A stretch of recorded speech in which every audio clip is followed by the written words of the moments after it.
ஆதவ அர்ஜுனா அவர்கள் தான் ரொம்ப ஊடகத்தில் எல்லாத்துலேயும் அவரை பற்றி தான் பேச்சு போயிட்டு இருக்கு.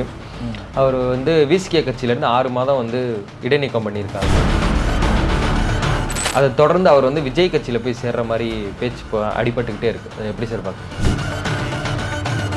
அண்ணன் திருமாவுடைய நடவடிக்கைக்கு பிறகு இந்த 6 மாத காலம் இந்த இடைநீக்கம்னு ஒன்று இருக்குல்ல, கட்சி மீதான இந்த நம்பகத்தன்மை இருக்குல்ல, விசுவாசம், அதில் ஒரு கேள்விக்குறியாக தான் இருக்குது. ஒருவரை கட்டி அணைச்சிக்கிறது, இவருடைய சொல்லக்கூடிய கருத்தையே அவரும் சொல்கிறது. இந்த புத்தக வெளியீட்டு விழா நிகழ்ச்சின்னு கேட்டால் அரசியல் அப்படியே தலைகீழாக புரட்டி போடும், பெரட்டி போடும், நிமித்தி போடும்லாம் சொன்னாங்கல்ல, அங்கே ஒன்றுமே நடக்கவே இல்லை. சரி, தாவேக்கால போய் இணைந்தால் கூட அங்கேயும் அவருக்கு எப்படிப்பட்ட நம்பகத்தன்மை இருக்குன்றதை நீங்கள் பாருங்கள். இன்றைக்கி பதவி அப்படி பார்த்தா திமுக வந்து விலகணும்னு சொன்னால் அந்த கட்சியிலேருந்து பாதி பேர் விலகுவாங்க. ஏன்னா காலங்காலமாக உழைச்சிட்டு அதிகாரத்துக்கே வராதவங்க எவ்வளோ பேர் இருக்கிறாங்க. இப்போ நான் கேட்குறேன், மோடி இல்லைனாலும் அங்கே ஆர்எஸ்எஸ் சித்தாந்தம் நிற்கும்ல பிஜேபியில். அப்படி நீங்கள் சொல்கிறீங்க. இன்னொரு திமுக ஆட்சியில் எந்த ஒரு தவறு நடக்கிறது நடக்கிறது தவறு நான் அப்படி சொல்லலை. நான் தவறு நடக்குது, தவறை நீங்கள் சுட்டி காட்டுறது, நீங்கள் எதிர்கட்சியாக நீங்கள் செயல்படுறத வந்து கண்டிப்பாக நம்ம விமர்சிக்கிறோம். இப்போ எப்படின்னா, இப்போ நீங்கள் மது ஒழிப்பு மாநாடு எடுத்துக்காட்டாக சொன்னீங்க. மது ஒழிப்பு மாநாடு வந்து பொதுமக்களோட கேள்விதான். இப்போ இதில் வந்து ஒரு அதிமுக சார்ந்தவங்க வரலாம்ல? இல்லை, இங்கே பாருங்க, அவர் அழைப்பு கொடுத்தார். அவங்க நிலைப்பாடு நடத்துறதுக்கு முன்னாடி எதுக்கு போய் ஸ்டாலின் அவர்கள் போய் மீட் பண்ணுறாங்க? அது வேற விஷயம் சார். அது வந்து பார்த்தீங்கன்னா நம்ம பேசணும்னா பல விஷயங்கள் இருக்கும். அதில் நான் கூட்டணிலாம் இருக்கேன், நான் இதெல்லாம் பண்றேன், நான் வந்து பொதுமக்களுக்கு தான் இருக்கேன் அப்படின்னு சும்மா எடுத்துக்காட்டுறதுக்காக நடத்துறேன். இருக்கலாமே. அண்ணன் திரும்ப வந்து இப்படியான அரசியல் பண்ணதே கிடையாது. இல்ல, அவர் எல்லாமே இருங்க, டிரான்ஸ்பரண்டா இருக்கும், ஒன்று போல்டா இருக்கும். அதான் சார், இப்ப வீரியம் குறைஞ்சிருச்சு. வீரியம் குறையுதுன்றது நான் அப்படி சொல்லல. நம்ம அப்படி குறைச்சி இல்ல சமரசம் இல்ல அப்படி வீரியம்னு சொல்லி நம்ம கொச்சப்பட வேணாம். இப்போ சீமானுக்கு ஒரு அடையாளம் இருக்கு. எப்படி இருக்குன்னா, முரண்பாடு, இன்னைக்கு ஒரு பேச்சு, நாளைக்கு ஒரு பேச்சு, காலையில் ஒரு பேச்சு, மத்தியானம் சாயந்தரம் 3 வேளைக்கு மாற்றி பேசுறாள். ஆனால் வந்து அந்த திரும்ப அப்படி கிடையாது. பொன்முடி அவர்களே பேசியிருக்காங்க, தலித் மக்களை எஸ்சி தானே அப்படின்னு கேட்டிருக்காரு. இந்த மாதிரி ஒரு சிச்சுவேஷன்ல ஏன் திருமாவளவன் அவர்கள் போய் ஸ்டாலின் அவர்கள் இந்த இடத்துல தான் நான் சொல்கிறேன் கேட்டேன்னா, அவர் வந்து சமரசமாகி போகிறாருன்ற. நான் வந்து சப்போர்ட்லாம் விசிக சப்போர்ட்லாம் பண்ணல. அவர் லாட்டரி மார்ட்டினோட மருமகன்ற அந்த அடையாளம் வந்து அவருக்கு மிகப்பெரிய மைனஸ், டிசப்பாயிண்ட். ஊழலை ஒழிப்புன்னு சொல்லிட்டு எப்படி நீங்கள் லாட்டரி அதை வந்து மார்ட்டினோட நீங்கள் வந்து பார்த்தீங்கன்னா கைகோர்ப்பீங்க? எதுக்காக லாட்டரி சீட்டை தடை செஞ்சாங்க? பல குடும்பங்கள் அழிஞ்சு போகுதுன்னு சொன்னாங்க. அந்த குடும்பத்தில் வந்து நீங்கள் போய் வந்து வாக்கப்பட்டு போய் உட்காந்துக்கிட்டு, வாக்கப்பட்டுன்றது அரேஞ்ச் மேரேஜ்ல லவ் மேரேஜ் தான் இருக்கட்டும். லவ் மேரேஜ் பண்ணும்போது எந்த மேரேஜ்னா இருக்கட்டும் சார், அதெல்லாம் வேற சார். பர்சனலாக இங்கே ஒன்று சொல்கிறேன் தம்பி. அப்போ இவ்வளோ பெரிய வந்து ஒரு கொள்ளைக்கார கும்பலில் போயிட்டு நீ மருமகன்ற அந்த அந்தஸ்தில் போய் உட்காந்துக்கிட்டு நீ வந்து இங்கே வந்து வேதம் ஓத முடியாது இல்லை? இங்கே வந்து நான் ஊழலை ஒழிச்சிருவேன், மன்னராட்சி ஒழிச்சிருவேன் சொல்ல முடியுமா? சொல்லுங்கள். மன்னராட்சி உருவாக்குறது நீங்கள் தானே. விஜய் வந்து முதலமைச்சராக்கி நாங்கள் லாட்டரி சீட்டை மறுபடியும் நாங்கள் கொண்டு வரோன்னு சொல்லாமல் இருந்தாலே போதும். எல்லாம் சொல்லுங்கள். அதே ஆதவர்ஜனா வந்து துணிவு இருந்தால் இதே விஜய் அறிவிக்க சொல்லுங்கள் பார்க்கலாம்.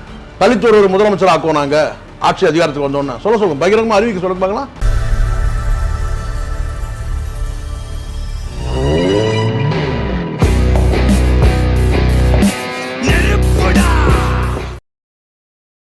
தி ஃபயர் தமிழன் நேயர்கள் அனைவருக்கும் வணக்கம். இன்னைக்கு நம்மளோட இருக்கவர் மூத்த பத்திரிகையாளர் சேகோரா ஜெய்சங்கர் அவர்கள். வணக்கம் சார். வணக்கம் சார். சார், இப்போ எப்படின்னா, ஆதவ அர்ஜுனா அவர்கள் தான் ரொம்ப ஊடகத்தில் எல்லாத்துலேயும் அவரை பற்றி தான் பேச்சு போயிட்டு இருக்கு. அவர் வந்து விசிகே கட்சியிலேருந்து 6 மாதம் வந்து இடைநீக்கம் பண்ணியிருக்காங்க. அதை தொடர்ந்து அவர் வந்து விஜய் கட்சியில் போய் சேர்ற மாதிரி பேச்சு அடிபட்டுக்கிட்டே இருக்கு. அது எப்படி சார் பார்க்குறீங்க? விஜய் கட்சியில் போய் சேருவாரான்றது எனக்கு தெரியாது. தாவேக்கால போய் இணைவாரான்றது உறுதியான தகவல் இல்லை. ஆனால் வந்து அண்ணன் திருமாவுடைய நடவடிக்கைக்கு பிறகு இந்த 6 மாத காலம் இந்த இடைநீக்கம்னு ஒன்று இருக்குல்ல, கட்சி மீதான இந்த நம்பகத்தன்மை இருக்குல்ல, விசுவாசம், அதில் ஒரு கேள்விக்குறியாக தான் இருக்குது. ஏன்னா இவர் வந்து போய் அந்த கேள்வியே எப்படி வருது? தாவேக்கால போய் இவர் இணைவாரான்ற அந்த கேள்வி எங்கேருந்து தொடங்குது? இவர் மேடையில் நடந்துக்கிட்ட அந்த விதம் தான். சரிங்களா? ஒருவரை கட்டி அணைச்சிக்கிறது, இவருடைய சொல்லக்கூடிய கருத்தையே அவரும் சொல்கிறது. அப்படின்னு போது கேட்டால் அந்த நிகழ்ச்சி வந்து அந்த புத்தக வெளியீட்டு விழா நிகழ்ச்சின்னு கேட்டால் அரசியல் அப்படியே தலைகீழாக புரட்டி போடும், பெரட்டி போடும், நிமித்தி போடும்லாம் சொன்னாங்கல்ல, அங்கே ஒன்றுமே நடக்கவே இல்லை. ஆதவ அர்ஜுனோடைய அரசியல் வாழ்க்கையை தான் வந்து பார்த்தீங்கன்னா வந்து ஒரு கேள்விக்குறியாக இருக்குது. ஒரு நம்பகத்தன்மை இல்லை, எந்த சைட்லேயும் நம்பகத்தன்மை இல்லாமல் போயிடுச்சு. இப்போ ஒருவேளை நீங்கள் கேட்குறீங்கல்ல, அண்ணன் திருமா வந்து ஒரு 6 மாத காலத்துக்கு ஒரு இடைநீக்கம் பண்ணியிருக்கிறாருன்னா அவருடைய அரசியல் நிலைப்பாடு சரிங்களா, அதில் உறுதியான தன்மை இருக்குது, உறுதியற்ற தன்மை இருக்குன்றதுலாம் ஒரு கேள்விக்குறி இருக்குது. அந்த நடவடிக்கையே வந்து ஒரு உறுதியான நடவடிக்கை இல்லைன்னு வந்து ஒரு சந்தேகத்துக்கு இடமானதாக இருந்தால் கூட, இங்கே இவருடைய அரசியல் அந்த நகர்வு இருக்குல்ல, அது ஒரு சந்தேகத்துக்கு இடமா இருக்குது. இப்போ நீங்களே என்ன கேட்குறீங்கன்னு கேட்டால், அவர் தாவேகளை போய் இணைவாரா அப்படின்னு ஒரு கேள்வி வருது. சரி, தாவேகளை போய் இணைந்தால் கூட அங்கேயும் அவருக்கு எப்படிப்பட்ட நம்பகத்தன்மை இருக்குன்றதை நீங்கள் பாருங்கள். ஏற்கனவே அவர் வந்து திமுகவுக்கு வந்து வேலை செஞ்சவர். அதுக்கு பிறகு வந்து விசிகாவில் வந்து அங்கேயும் விசுவாசம் இல்லாமல் ஒரு 6 மாதத்துக்குள்ளே அவரை வந்து அங்கேருந்து இடைநீக்கம் செய்கிறாங்க. இப்போ நம்ம கட்சியில் வந்தால் எவ்வளோ காலம் அவர் இங்கே விசுவாசமாக இருப்பார்னு ஒரு கேள்வி வருது இல்லை. இங்கே அரசியல் நம்பகத்தன்மை இருக்கிறது கஷ்டமோ நஷ்டமோ ஒரே இடத்துல இருந்து பார்க்கணும். இன்றைக்கி பதவி அப்படி பார்த்தா திமுகவில் வந்து விலகணும்னு சொன்னால் அந்த கட்சியிலேருந்து பாதி பேர் விலகுவாங்க. ஏன்னா காலங்காலமாக உழைச்சிட்டு அதிகாரத்துக்கே வராதவங்க எவ்வளோ பேர் இருக்கிறாங்க. திமுகவில் வந்து பார்த்தோன்னா காலங்காலமாக இருக்கிறவங்க எவ்வளோ பேர் இருக்கிறாங்க. அண்ணா திமுகவில் வந்து இருந்து பிரிஞ்சு வந்தவங்க இன்றைக்கி பெரிய அமைச்சரில் ஒரு 15 பேர் இருக்கிறாங்க. காலங்காலமாக திமுகவில் இருக்கிறவங்களே இருக்காங்க. எப்படி இருந்தாலும் ஒரு சித்தாந்தத்தின் கீழ் இருந்தீங்கன்னா அதை நம்பி நீங்கள் இருக்கணும் தான். ஸோ அந்த சித்தாந்தத்தை விட்டுட்டு நீங்கள் வந்து விலகி போகிறீங்க. இப்போ நான் கேட்குறேன், மோடி இல்லைனாலும் அங்கே ஆர்எஸ்எஸ் சித்தாந்தம் நிற்கும்ல, பிஜேபியில் அந்த இந்துத்துவ கோட்பாடு நிற்கும்ல. அது மாதிரி தான் இங்கே திராவிட சித்தாந்தத்தில் நீங்கள் வந்து சித்தாந்தத்தில் நீங்கள் போய் நின்று இருந்தீங்கன்னா பரவாயில்லைங்க. சித்தாந்தப்படி நீங்கள் போகவே இல்லை. நீங்கள் போய் கேட்டு எதிர்பார்த்து போனது ஒரு எம்பி பதவி, அது கிடைக்கல, அங்கேருந்து விலகி வந்துட்டீங்க. விசிகால வந்தீங்க, இங்கே அவசரமாக நீங்கள் ஒரு எம்பி ஆகணும், அதுக்கான வாய்ப்பு இல்லை. இப்போ அடுத்து நீங்கள் கேட்டால் துணை முதலமைச்சர்ன்ற அந்த பிரச்சனையை கிளப்பி விட்டு அதில் வந்து ஒரு நியாயம் கற்பித்து அந்த கட்சியில் இருக்கிற இளைஞர்கள்கிட்ட வந்து குழப்பத்தை ஏற்படுத்தி கலகத்தை ஏற்படுத்தி அடுத்த கட்டமாக நீங்கள் என்ன உங்களோட நகர்வு எங்கே போய் நிற்க போகுது, அடுத்த கட்ட நகர்வு எங்கே போய் நிற்கிறீங்கன்னா இவர் தாவேக்கால போய் நீங்கள் வந்து ஒரு பொறுப்பு வாங்குவீங்க, அல்லது தாவேக்கா சார்பில் நீங்கள் வந்து போட்டிட்டு கூட நீங்கள் வந்து ஒரு சட்டமன்றத்துக்கு உள்ளே போகலாம், அல்லது பாராளுமன்றத்துக்கு உள்ளே போகலாம். அதுதான் உங்கள் நோக்கமாக இருக்குது சார். அப்படி நீங்கள் சொல்கிறீங்க. இன்னொரு திமுக ஆட்சியில் எந்த ஒரு தவறு நடக்கிறது நான் நடக்கிறது தவறு நான் அப்படி சொல்லலை. நான் தவறு நடக்குது, தவறை நீங்கள் சுட்டி காட்டுறது, நீங்கள் எதிர்கட்சியாக நீங்கள் செயல்படுறத வந்து கண்டிப்பாக நம்ம விமர்சிக்கிறோம். வந்து விசிகாவும் வந்து பார்த்தீங்கன்னா வந்து கிட்டத்தட்ட வந்து ஒரு கிளைக்கழகம் போல் இருக்குது திமுக. நான் கடந்த காலத்தில் நான் பேசியிருக்கேன், இப்போது நான் சொல்கிறேன். ஆனால் வெளியிலேருந்து நம்ம சொல்கிறது வேறு. ஆனால் அந்த கட்சிக்குள்ளே இயங்குகிற நீங்கள் அந்த கட்சிக்கு விசுவாசமாக இருக்கணும்ல. அந்த கட்சி ஒரு நிலைப்பாடு எடுக்குது. இப்போது நாம் வந்து ஒரு பத்திரிகையாளர் வெளியில் இருக்கிறோம், வெளியிலேருந்து நம்ம வந்து விமர்சனம் பண்ணுறோம். என்னங்க இந்த கட்சி வந்து ஒரு கிளைக்கழகம் போல் செயல்படும், திமுகவோட கிளைக்கழகமாக இருக்குது, திமுக வந்து எதிர்த்து எந்த கேள்வியும் கேட்கறதுன்னு நம்ம விமர்சிக்க தப்பு இல்லை. ஆனால் அந்த கட்சிக்கு உள்ளே நீங்கள் இருக்கிறீங்கல்ல, அந்த கட்சி ஒரு நிலைப்பாடு இருக்கும்போது அதுக்கு நீங்கள் விசுவாசமாக இருந்தால் ஆகணும். அதுதானே கட்சி விசுவாசம். இப்போ எல்லாருக்கும் தெரியாதா இவருக்கு தெரிஞ்ச விஷயம்? அண்ணன் திருமா வந்து 30 ஆண்டு காலம் அவர் வாழ்க்கையை தியாகம் பண்ணவர். அவருக்கு வந்து பார்த்தீங்கன்னா வந்து ஒரு கௌரவமான ஒரு பதவி, எம்பின்றதை தாண்டி ஒரு பதவி கொடுக்கறதுல ஒன்றும் தப்பு இல்லைன்றது இருக்கும். ஆனால் ஒவ்வொரு கட்சிக்கும் நிலைப்பாடு இருக்குல்ல. திமுகவுக்கு வந்து பார்த்தீங்கன்னா வந்து காலமாக வந்து ஆட்சி அதிகாரத்தில் வந்து பங்களிக்கக்கூடாதுன்றது 2 கட்சிக்குமே அந்த இது உண்டு. அதிமுகவுக்கும் அந்த நிலைப்பாடு உண்டு. அவங்க இப்போ ஏடிஎம்கே பலவீனமாகிடுச்சு, உடனே அவங்க அந்த ஸ்டாண்ட் எடுக்கவே இல்லையே. அடுத்த ஆட்சி வந்து கூட்டணி ஆட்சி தான் சொல்லி அவங்க சொல்லவே இல்லையே. அப்படி ஒரு கேள்வி வைக்கும்போது கூட கிட்ட மறுக்கிறாங்கல்ல. அப்போ அந்த கட்சியோட நிலைப்பாடு, திமுகவுக்கு ஒரு நிலைப்பாடு இருக்குதுன்னு கேட்டால் ஆட்சி அதிகாரத்தில் பங்களிக்கக்கூடாது, நம்ம வந்து முழுக்க ஆட்சி அதிகாரம் நம்மக்கிட்ட தான் இருக்கணுன்றது அவங்க நிலைப்பாடு. அதிமுக அந்த நிலைப்பாடு இருக்குது. தாவேக்கா வந்து தொடங்கும் போதே கேட்டால் நாங்கள் ஆட்சி அதிகாரத்தில் பங்களிப்போன்னு கேட்டால் அவருடைய இலக்கு வந்து முதலமைச்சர் பதவி அடையிறதுக்கு என்ன வேணாலும் பண்ணலாம். அப்படி ஒரு இருக்குல்ல. அந்த மாதிரி கேட்டால் இப்போ இவர் வந்து என்ன முடிவு எடுக்குன்னு கேட்டிங்கன்னா, நீங்கள் என்ன தான் பேசினாலும் வந்து கேட்டிங்கன்னா கூட்டணியில் இருக்கும்போது நீங்கள் கூட்டணி இப்போ அண்ணன் திரும்ப வந்து கூட்டணியில் வெளியே வந்துட்டாருன்னா அப்போ நீங்கள் சார் இப்போ திரும்ப அவர்கள் என்ன பழைய காலத்துல வந்து எதுவுமே ஸ்டாண்ட் எடுத்ததே இல்லையா? கூட்டணியில் இருக்கும் போதே ஆர்ப்பாட்டம் நடத்தியிருக்காரு. இல்லை, அது வேறங்க. அதுதான் எதிர்ப்பு அரசியல்ன்றது, அது வேற. நான் சொல்கிற மாதிரிங்க, எதிர்ப்பு அரசியல்ன்றது அது வேற. கடந்த காலத்தில் பல கண்டன கூட்டங்கள் வந்து அவங்க போட்டிருக்காங்க, அதெல்லாம் நடந்திருக்கு. அதில் வந்து எதுவும் அவங்க வந்து எதிர்ப்பு கட்சியோடையே இல்லையே. இப்போ எதிர்ப்பு அரசியல் அவங்க பண்ணி வந்து அது வந்து தாவேக்காக அந்த விஷயத்தில் நீங்கள் வந்து சொல்லவே முடியாது. இப்போ அந்த மது ஒழிப்பு போராட்டம் கூட பண்ணாங்க. மகளிர் இந்த மாநாடு நடத்துனாங்கல்ல, மது ஒழிப்பு மாநாடு நடத்துனாங்கல்ல மகளிர்ன்றா, அது ஒரு எதிர்பார்த்த அரசியல் தானே.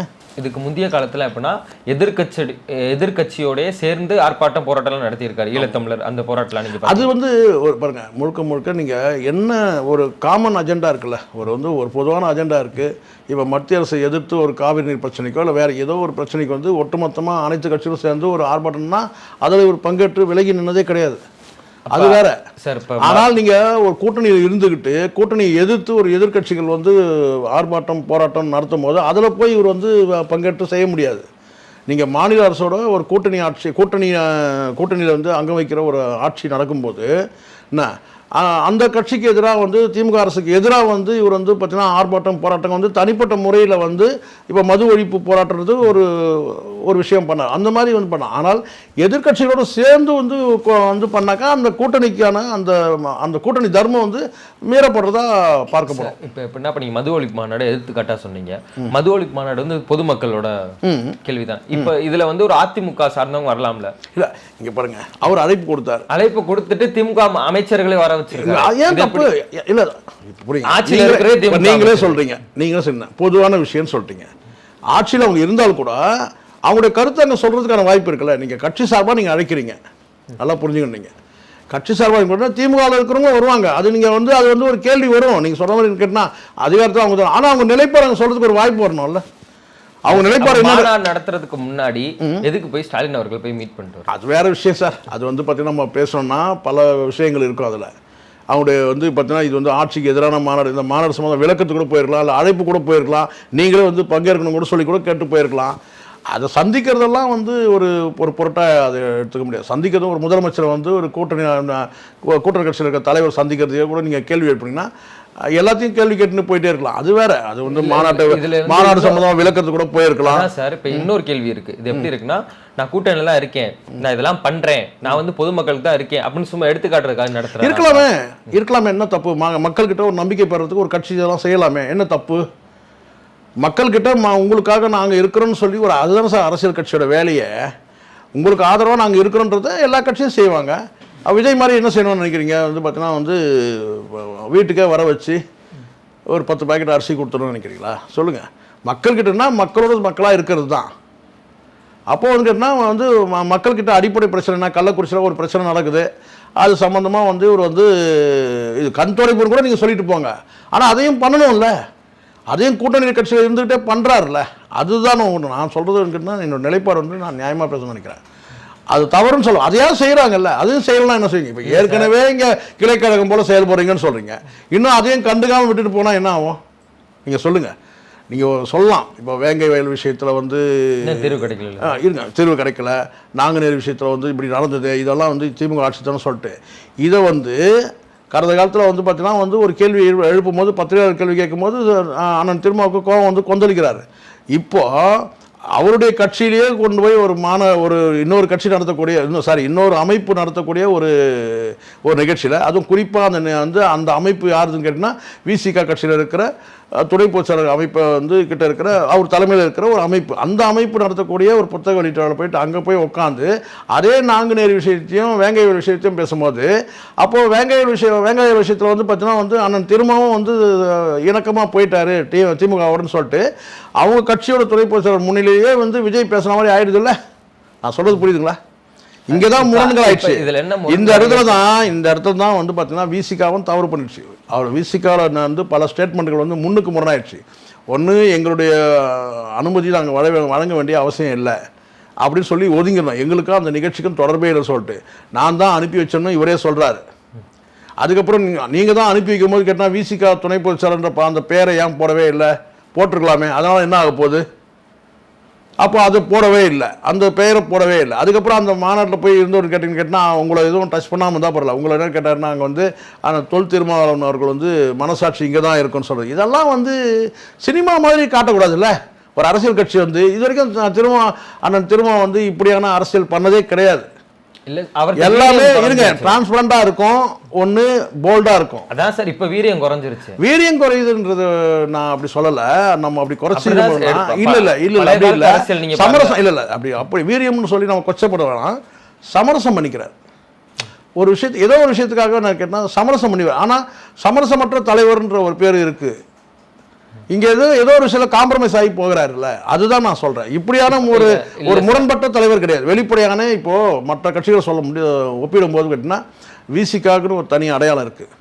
இப்போது சீமானுக்கு ஒரு அடையாளம் இருக்குது. எப்படி இருக்குன்னா முரண்பாடு, இன்றைக்கி ஒரு பேச்சு, நாளைக்கு ஒரு பேச்சு, காலையில் ஒரு பேச்சு, மத்தியானம் சாயந்தரம் 3 வேளைக்கு மாற்றி பேசுகிறாள். ஆனால் ஆனால் திரும்ப அப்படி கிடையாது. ஒரு சமீப காலமாக இந்த ஒரு 2021க்கு பிறகு ரொம்பவும் அவர் பெண்ட் பண்ணுறதுக்கு பெண்ட் பண்ணலாம் சார். ரொம்ப பெண்ட் பண்ணால் உடஞ்சிடல. மூங்கில் கூட பெண்ட் பண்ணால் என்ன ஆகும்? ஒரு அளவுக்கு தான் பெண்ட் பண்ண முடியும். ரொம்ப பெண்ட் பண்ணிங்கன்னா நல்லா பெண்ட் ஆகுதுன்னா உடஞ்சிரும்.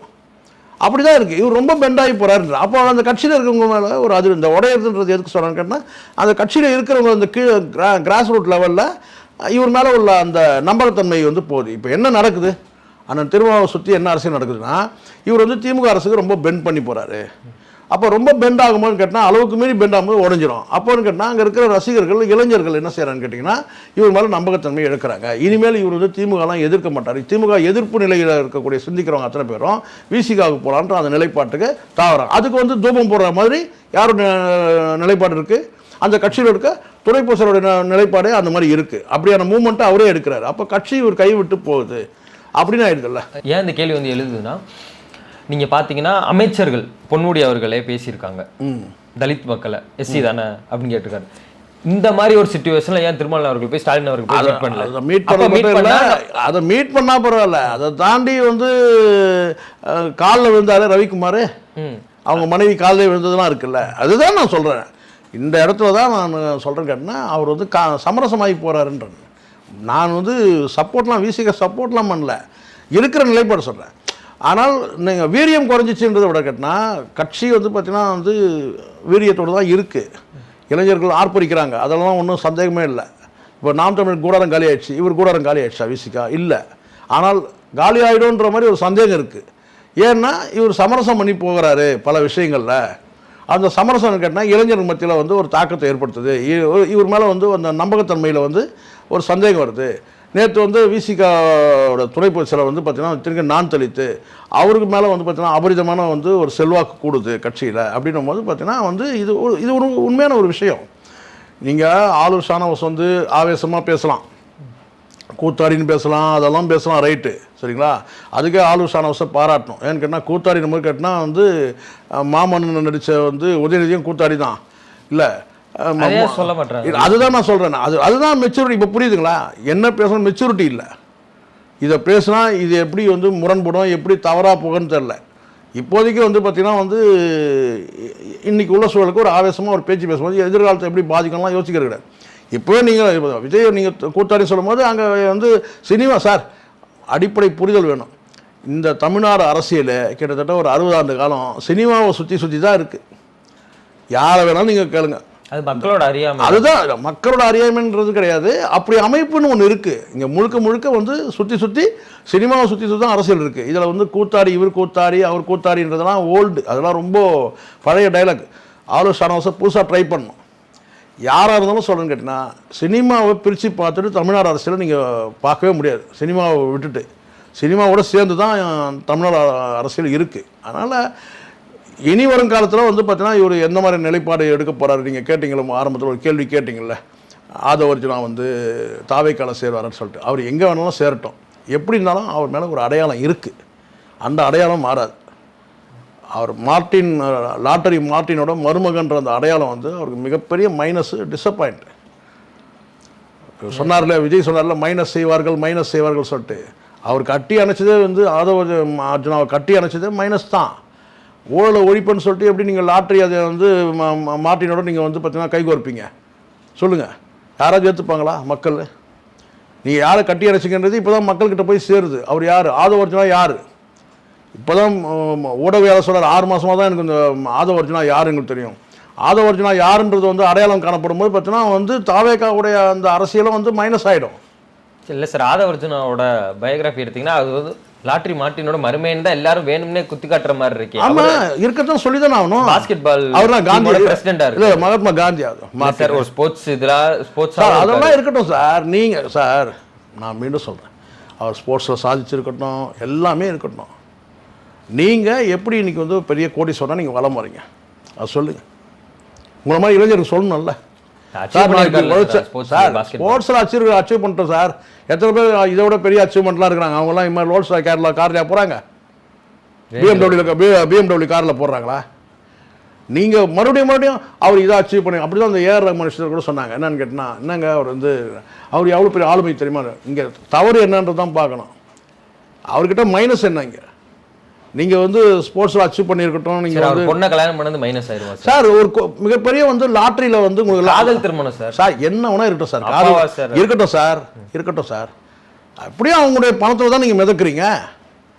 மிகப்பெரிய நீங்கள் சொல்லாமல் நல்லா நீங்கள் ஒரு கும்பலில் போய் சேர்ந்தீங்க. ஒரு இது ஒரு வகையான ஒரு கொள்ளைக்கார கும்பல் சார். இது லாட்ரி சீட்டில் பல குடும்பங்கள், பல லட்சம் குடும்பங்கள் சீரழிஞ்சிருக்கு. கோடிக்கணக்கான குடும்பங்கள் சீரழிஞ்சிருக்கு லாட்ரி சீட்டெல்லாம். எதுக்காக லாட்ரி சீட்டை தடை செஞ்சாங்க? பல குடும்பங்கள் அழிஞ்சு போகுதுன்னு சொன்னாங்க. அந்த குடும்பத்தில் நீங்கள் போய் வாக்கப்பட்டு போய் உட்காந்துக்கிட்டு, வாக்கப்பட்டன்றது அரேஞ்ச் மேரேஜ்ல லவ் மேரேஜ் தான் இருக்கட்டும். லவ் மேரேஜ் பண்ணும்போது சார் எந்த மேரேஜ் இருக்கட்டும் சார், அதெல்லாம் வேற சார். பர்சனலாக இங்கே ஒன்று சொல்கிறேன் தம்பி, நல்லா புரிஞ்சுங்க. எல்லா தாய்க்கும் இங்கே பார்த்தீங்கன்னா ஒரு கண்ணீர் கதை இருக்குது. நீங்கள் நினைக்கிறீங்களா? இவர் சொல்கிறார் மேடையில் அவ்வளோதான். சொல்லாதவங்க எவ்வளோ பேர் இருக்கிறாங்க? எத்தனை பேர் தாய்மார்கள் இந்த லாட்ரி சீட்டால் தாலி அறுத்துருப்பாங்க தெரியுமா உங்களுக்கு? எத்தனை தாய்மார்கள் வறுமையில் வாடி பிள்ளைகளோட தற்கொலை பண்ணி செத்துருப்பாங்க தெரியுமா உங்களுக்கு? இந்த லாட்ரி சீட்டால் உங்களுக்கு அதெல்லாம் தெரியல. லாட்ரிஸ்லாம் இந்த திமுக அரசு லாட்ரி சீட்லாம் உங்கள் தலைமுறையில் ஒழிச்சிருச்சு. உங்கள் கவனம்லாம் வேறு பக்கம் போயிடுச்சு. ரம்மி கிம்மின்னு சொல்லிட்டு அப்படி போயிடுச்சு. அந்த திசையை நோக்கி போய் இளைஞர்கள் சொல்கிறேன் நான். அந்த காலத்தில் லாட்ரி சீட்டு மிகப்பெரிய கொடுமை. அது குடும்பங்கள் சீரழிஞ்சிருக்கு. எண்ணற்ற தாய்மார்கள் வறுமையில் வாடி இருக்கிறாங்க. அதுக்கப்புறம் தான் அந்த லாட்ரி சீட்டு பேப்பர்லேயே வரும். லாட்ரி சீட்டில் அவர் பணத்தெல்லாம் தொலைச்சிட்டு கேட்டால் ஒரு நம்பரில் தோற்றதுனால தற்கொலை பண்ணி சத்தம்லாம் இருக்கிறான். அந்த காலத்தில் இந்த மார்ட்டின் அந்த லாட்ரி சீட் மூலமாக அவருடைய சாதாரண மார்ட்டினுக்கு கீழே இருக்கிற நபர்கள், நான் சொல்ல கேட்டால் 4 அடுக்கு கீழே இருக்கிற நபர்கள்லாம் இன்றைக்கி கோடீஸ்வரனாக இருக்கான். அவங்களே இன்றைக்கி கோடீஸ்வரனாக இருக்கிறாங்க 4 அடுக்கு கீழே. அப்போ இவ்வளோ பெரிய ஒரு கொள்ளைக்கார கும்பலில் போயிட்டு நீ மருமகன்ற அந்த அந்தஸ்தில் போய் உட்காந்துக்கிட்டு நீ இங்கே வேதம் ஓத முடியாதுல்ல? இங்கே நான் ஊழலை ஒழிச்சிருவேன், மன்னராட்சி ஒழிச்சிருவேன் சொல்ல முடியுமா? சொல்லுங்கள். மன்னராட்சி உருவாக்குறது நீங்கள் தானே சொல்கிறீங்க. சரி, அப்போ எப்படி சொல்றீங்கன்னா அடுத்த ஒரு மேடையில் அவர் சொல்லணும், நான் லாட்டரியும் ஒழிச்சிருவேன். இல்லை, லாட்டரி ஒழிச்சிருன்னு சொல்ல வேண்டாம். விஜயை கூப்பிட்டு நாங்கள் மீண்டும் லாட்டரி சீட்டை விஜயை முதலமைச்சராக்கி நாங்கள் லாட்டரி சீட்டை மறுபடியும் நாங்கள் கொண்டு வரோம்னு சொல்லாமல் இருந்தாலே போதும். இது ஒரு அரசியல் பார்வையில் எப்படி இருக்கா? வேணும்னா இதை வச்சே தாக்குறீங்க. இருக்கலாமே, கிடையாது. நான் என்ன சொல்றேன், ஏன் நான் தாக்குறது கிடையாது சார். இருக்கிற உண்மை தானே சொல்றோம். உண்மை இல்லையா சொல்லுங்க சார். அவங்க அப்பானா வேற சார், அவரோட மாமனார் தானே சார். இல்லை சார், மாமனார் மட்டும் கேட்டால் மாமனார் சொத்துல உட்காந்து சாப்பிடலையா நீங்க? மாப்பிளா இப்போ நான் கேட்குறேன், எந்த மன்னாரன் கம்பெனியில் ஆதவர்ஜனா வேலை செஞ்சார் சொல்லுங்க. எந்த மன்னாரன் கம்பெனியில் வேலை செஞ்சாரு? எத்தனை லட்சம் எங்கே சம்பாரிச்சாரு சொல்லுங்க சொல்லுங்க சார். இப்போ விஜய் இருக்கிறாரு, சினிமாவில் சம்பாரிச்சாரு, வெளிப்படையாக தெரியுது. ரைட், சொல்லுங்க. ஆதவர்ஜனா பார்த்தீங்கன்னா எந்த மன்னாரன் கம்பெனியில் வேலை செஞ்சு இத்தனை கோடிகளுக்கு அதிபதி ஆனார் சொல்லுங்க. அதெல்லாம் நீங்கள் போய் உட்காந்துக்கிட்டு ஒரு கோடிக்கணக்கில் பணத்தை வச்சுக்கிட்டு ஒரு ஒடுக்கப்பட்ட மக்கள் வாக்களிக்கக்கூடிய ஒரு கட்சியில் போயிட்டு நீங்கள் உட்காந்துட்டு நீங்கள் ஒரு முதலாளி மாதிரி செயல்பட்டு அதன் மூலமாக பெரிய ஒரு அரசியல் அஜெண்டாவே நீங்கள் ஒரு புள்ளி ஒரு மாமேத மாதிரி உங்களை காட்டிக்கிட்டு தேவையற்ற குழப்பங்களை உருவாக்கிக்கிட்டு யாரு கடைசியில் நீங்கள் மறைமுகமாக உதவி பெற போகிறீங்கன்னா தேசிய கட்சிகளுக்கு அதான் நடக்க போகுது. பிரித்தாளும் சூழ்ச்சி தான் நீங்கள் பண்ணுறீங்க. எந்த அடிப்படை நான் கேட்குறேன், எந்த அடிப்படையில் விஜய் இவர் ஒரு புதிய சித்தாந்தத்தை உருவாக்கிட்டார் நீங்கள் சொல்லுங்கள். அப்பட்டமான பொய் மேடையிலேயே.